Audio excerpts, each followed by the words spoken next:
How do you know as a weaver if a floating selvage is going to be needed, and how is it used?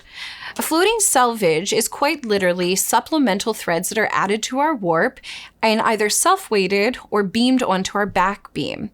These threads are not going to be passing through any heddle eyes, and so they act independently in your neutral space of your shed.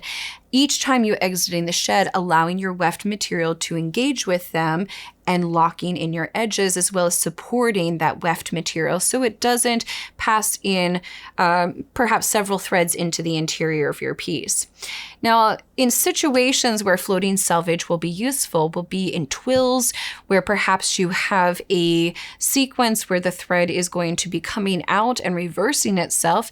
You may have areas where there may be up to 1/2 of an inch where that thread is not going to be engaged.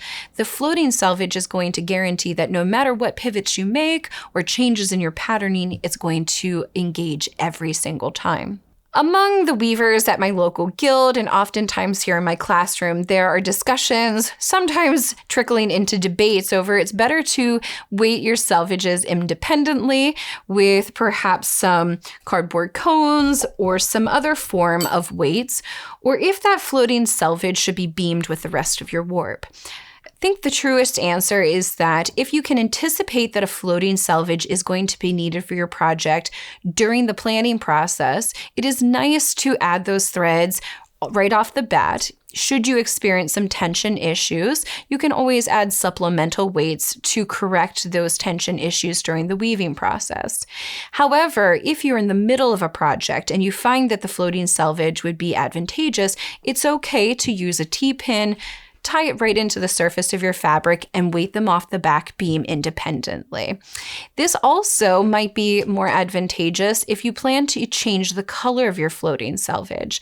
Sometimes weavers will use the same color floating selvage as their weft color to create a nice crisp border where the same crosses itself. In a series of towels, you may want to change that floating selvage color for each towel as you change your weft color. If you're questioning how to weight it, sometimes I will start by winding a small amount, enough thread that will take me through the length of my project, plus a little bit of extra.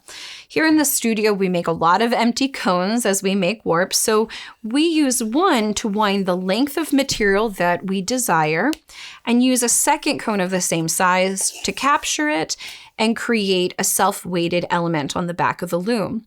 Now, imagine this was fishing line or a heavy cotton that you would be removing. You may want to weave an inch or so, test the weight, and if you find that there's not enough tension on that thread, you can always add supplemental weights like fishing lures or BB pellets to give you a little bit of extra oomph on the end of that cord.